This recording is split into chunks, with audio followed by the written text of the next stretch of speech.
fakafiafia ki pese ngali molangi o te UndaKava Musumusu mai te Manu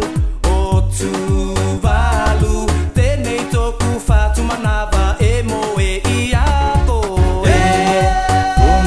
Niutao Aumai te tama Uepele Fetu